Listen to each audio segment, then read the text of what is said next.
আমরা এর আগে আপনাদেরকে বলেছি যে আপনারা যদি আওয়ামী লীগ ফেসিবাদ বলেন তাহলে সেটা কঙ্কাল হওয়ার কাছাকাছি। এবং এই যখন পরিস্থিতি, যখন দেশের ভেতরে কট্টরপন্থীরা মাথা চাড়া দিয়ে উঠেছে, কট্টরপন্থীরা যা চাচ্ছে তাই হওয়ার উপক্রম, কেউ ফেরায় না, কেউ ফেরানোর সাহসও করে না। তারা মন চেয়েছে বাংলাদেশে দুইটা বড় পত্রিকা অফিস ভেঙে দিবে, জ্বালিয়ে দিবে, তাদের মন চেয়েছে। সরকার বলছে এগুলো হবে না, মানি না, এগুলো টলারেট করা হবে না, তার মধ্যে কেউ দিচ্ছে অফিস জ্বালিয়ে দিয়ে আসছে।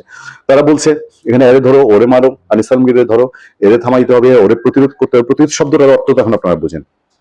এই যখন সিচুয়েশন, তখন এই আওয়ামী লীগ কোথায়, আওয়ামী লীগ কোথাও আছে কিনা, এটা বেশ গবেষণার বিষয় হয়ে দাঁড়ায়। কিন্তু হঠাৎ করে আমি যখন এই সংবাদটা দেখছি তখন ভাবছিলাম যে কোথায় কে ঘাপটি মেরে আছে বলা বোধহয় খুব মুশকিল। এবং এই যে চুপ করে থাকা, হঠাৎ চুপ নিশ্চুপ থাকা, এই লক্ষণটা ভালো না। নোয়াখালীর দ্বীপ উপজেলা হাতিয়ায় আধিপত্য বিস্তারকে কেন্দ্র করে বিএনপির কার্যালয়ে হামলা চালিয়ে নেতাকর্মীদের কুপিয়ে আহত করার অভিযোগ করেছে কার্যক্রম নিষিদ্ধ সংগঠন আওয়ামী লীগ নেতাকর্মীদের বিরুদ্ধে। শনিবার সন্ধ্যার দিকে উপজেলার চরকিং ইউনিয়নের ৬ নম্বর ওয়ার্ডের ভৈরব বাজারে বিএনপির কার্যালয়ে আওয়ামী লীগের স্থানীয় নেতা কর্মীরা এই হামলা চালায়। ভাবতেও দ্বিধা লাগে যে বিএনপির এখন যেই মানে মৌসুম, যে জোশ, সেই সময়ে এই দেশ থেকে সব পালিয়ে গিয়েও আবার আওয়ামী লীগের লোকজন বিএনপির অফিসে হানা দিচ্ছে। ইন্টারেস্টিং একটু খবরটা। এ সময় ওয়ার্ড বিএনপির কার্যালয়ে ভাঙচুর করে বিএনপি ও সহযোগী সংগঠনের ৪ জন নেতাকর্মীকে কুপিয়ে পিটিয়ে আহত করা হয়।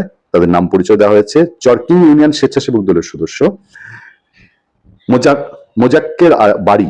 অভিযোগ করে বলেন, গত ১৩ ডিসেম্বর রাত ৮টার দিকে উপজেলার চরকিং ইউনিয়নের ব্রিজ বাজারে দক্ষিণ মাথায় চায়ের দোকানে ইউনিয়ন আওয়ামী লীগের দপ্তর সম্পাদক, বেচারা আছেন তাইলে এখনো, আবু তাহেরের নেতৃত্বে আমাকে কুপিয়ে আহত করে আওয়ামী লীগের নেতাকর্মীরা। ঘটনার ৪ দিন পর ১৭ ডিসেম্বর আওয়ামী লীগ নেতা আবু তাহের সহ ১৩ জনকে আসামি করে হাতিয়া থানায় একটি মামলা দায়ের করি। শনিবার সন্ধ্যার দিকে ওই মামলার আসামিদের গ্রেফতার করতে স্থানীয় ভৈরব বাজারে আসেন হাতিয়া থানা উপপরিদর্শক মাহবুবউদ্দিন। অভিযানে আমি মামলার এজাহার নামীয় আসামি রিয়াজকে পুলিশকে দেখিয়ে দিই।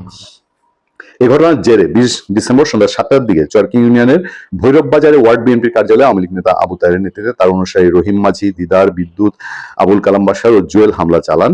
এই সময় তারা কৃষক দল নেতা শাহরাজকে কুপিয়ে গুরুতর আহত করেন। এছাড়া আরো ৩ জনকে বেধড়ক পিটিয়ে জখম করে কার্যালয়ে ভাঙচুর চালান। অভিযোগের বিষয়ে জানতে একাধিকবার আওয়ামী লীগ নেতা আবু তাহেরের মোবাইল নম্বরে কল করা হলে সেটি বন্ধ পাওয়া যায়।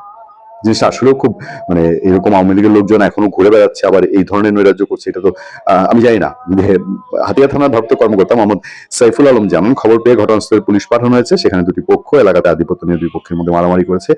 এই ঘটনায় মামলাও রয়েছে। এটা রাজনৈতিক কিছু না, সংবাদ মাধ্যম রাজনৈতিক পরিচয় দিচ্ছে।